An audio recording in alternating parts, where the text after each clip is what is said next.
Okay guys, this is Unit 1, Lesson 4. We're just going to talk about some strategies for comparing fractions.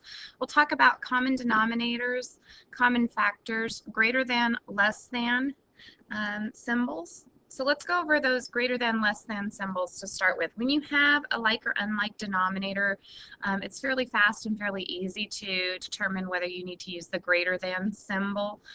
Greater than symbol just means the wide part is going towards your first number.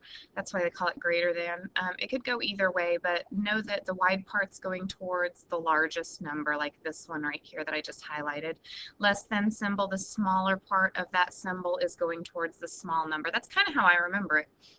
Which way it should be is that the little part of the symbol points towards the little number, the big part of the symbol points towards the large part of the number. The other way I've heard it said is if that's like an alligator mouth and you think about an alligator would want to eat the larger number, so the alligator mouth always goes towards the larger number. Okay, so let's put that into practice. With whole numbers, we would have this number sentence here that says 27 is less than 72. So this is right here. 27 is less than 72. 10 is greater than 4 plus 3 because 4 plus 3 is 7.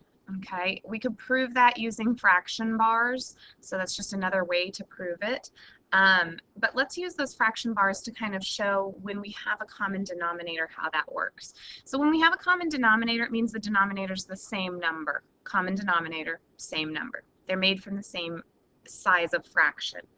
Well then, if they're made from the same size of fraction, we just look to the numerator, and whichever one's bigger, that's the bigger one.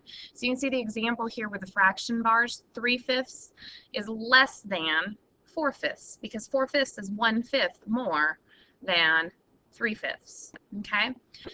If they have the same numerator but they have different denominators, then the numerator that is the smaller number is actually the greater one. And you can see that shown out here in fraction bars down here, right in here. 2/5 is greater than 2/7. Okay? Because fifths is larger pieces, right? There's less pieces that had to be cut into. Okay, so anytime that you have a common numerator, the same factor in the top, but the bottom number, the denominator is different, you go with the one that has the smaller denominator. That's the larger number. Okay, so let's talk a little bit more about common denominators. So common denominators mean they have the same denominator. There's a few ways you can go about finding this. This is a great slide to probably pause and take some notes on and make sure you really have down how to find common denominators in that strategy, because we're going to work with fractions for this entire unit and several others during the year. So you really want to make sure you understand how to find a common denominator. Come with questions, ask questions, okay? So when we compare 3/4 and 5/8, the common denominator is 8. I know that because I know 4 and 8 have 8 in common. It's a factor, okay? So if I count by 4s, I go 4, 8, right? So what I'm going to do then, and you can see it's been done right here, is I'm going to take my numerator and my denominator and I'm going to multiply it by the same number. So I'm going to multiply both of them by 2. When I multiply them both by the same number, I'm keeping an equivalent fraction. So if you guys remember from the past lesson, you can change a fraction all you want as long as you keep it equivalent. If I only multiplied the numerator or the denominator by that 2, I would no longer have an equivalent fraction. And I want to make sure I'm still using the same fraction. Okay, so that equals 6/8. Now I can compare 6/8 and 5/8, which tells me that 3/4 is larger than 5/8. Okay, again, when their common denominator doesn't seem like there is one, you can always multiply the two denominators. So for in this example, they're multiplying 5 times 7 to decide that the common denominator, 5 times 7 to decide that the common denominator is 35. Okay, so again, same rule applies. Whatever I do to the numerator, I have to do to the denominator. So if I'm going to multiply one by 7, I have to multiply the other by 7. So 4/5 to convert to 35ths, I take 4 times 7, 28, 5 times 7, 35. I do the same thing to the other fraction, only I'm multiplying by 5 because it already had the 7. Okay, so I'm taking 5 times 5 to get 25 and 7 times 5 to get that common denominator of 35. When I got my common denominator, then I can compare my fractions. Okay, so 28/35 is greater than 25/35. Okay, another way to compare or find common denominators is just knowing your multiples. Okay, sometimes you have to work through a little bit further and know that 9 and 6 really do have more in common. You might look at that initially and go, well, can't I take that down to 3? Because 9 divided by 3 is 3, and 6 divided by 2 is 3. Yes, that makes sense, but it doesn't work for the numerators. So that's not going to be a strategy you're going to work. So you're going to make it a bigger one. You're going to take 18, right? Because 9, 18, right? If I listed out the multiples of 9, I would just start counting by 9s. As I count by 9s, I would find the lowest common denominator for them. Okay, if that doesn't make sense, let me give you a quick example here. Okay, I would go 9, 18,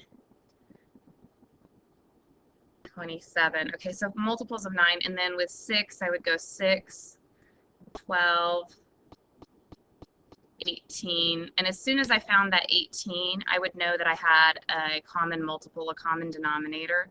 It's actually the least common multiple, so I know that I'm going to use these two right here. I'm going to use these 18s. Okay? Okay, so then I'm going to take 7 times 2, 9 times 2, get 14 18s, 5 times 6, 3 times 5, and 6 times 5 to get 15 18s. And then I can actually compare those fractions. Okay, let's put that into practice on a couple problems. Oh, I forgot about this slide. Sorry, guys. One more strategy for it. Comparing them either to a half or to a whole. So in this very top one, you can see here where they have taken 5/8 and compared it to 1/2, and then 2/5 and compared it to 1/2 to find that 5/8 is actually more than a half and 2/5 is less than a half. Well, if that's the case, then you can compare those two fractions and know 5/8 is the larger one because it's bigger than a half and the other one's smaller than half. Same thing holds true with if you wanted to compare them to a whole number. Again, here's a number line drawn out for you that shows sixths. Ooh, that was a really crooked line, guys. Sorry about that.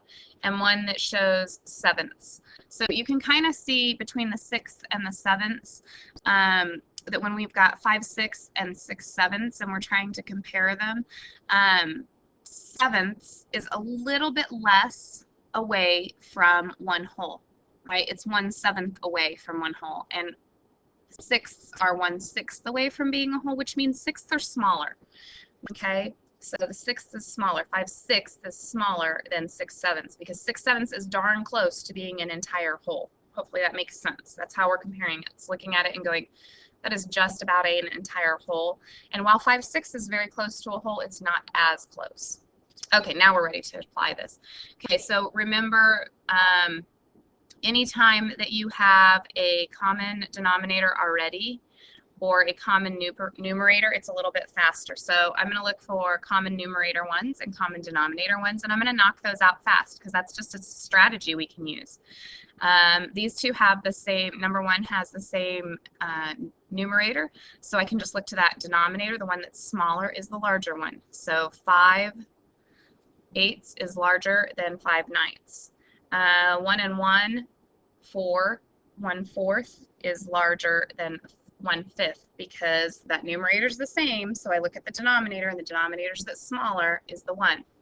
2/5 and 3/5 because it's fifths. I just go for the one that has the larger numerator. Okay, when they have that common denominator, so 3/5 is larger. I'm going to scan here and see if I have any others. Ooh, here's another unit fraction down here. It means the numerator is the same. So I'm going to look to that 12ths. It's the smaller fraction piece, which means this is the larger fraction. Any others that have the same numerator or denominator, I want to take care of those really quickly. I don't see any others. So now let's go on and use some of our other techniques and strategies to figure out what fractions are greater than or less than. This first one, we're going to go ahead and make it some common denominators. I can take 8 times 3 and 3 times 8 to find my common denominator. So 24. 6 times 3 then. Remember, whatever I do the numerator, I got to do the denominator. Whatever I do the denominator, got to do the numerator is 18. Again, 3 times 8 is 24. 3 times 2 is 6. So 18 24ths is much larger. Okay. This one I could look at like how close are we to a whole. 11 twelfths versus 10 elevenths. This is 1/11th away from being a whole, and this is 1/12th away from being a whole. So that means the twelfths are larger because it's only a 12th away from being a whole. Okay, on to this next one, 3/8 and 5/12.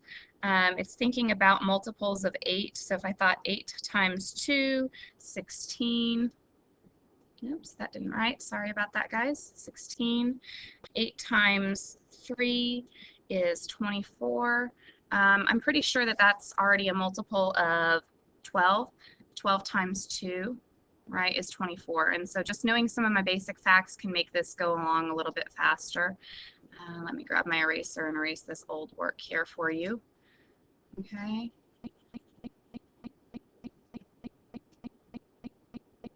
So now I'm at 10 24ths. I'm multiplying by 3 here, so I get 9. 3 times 3 is 9.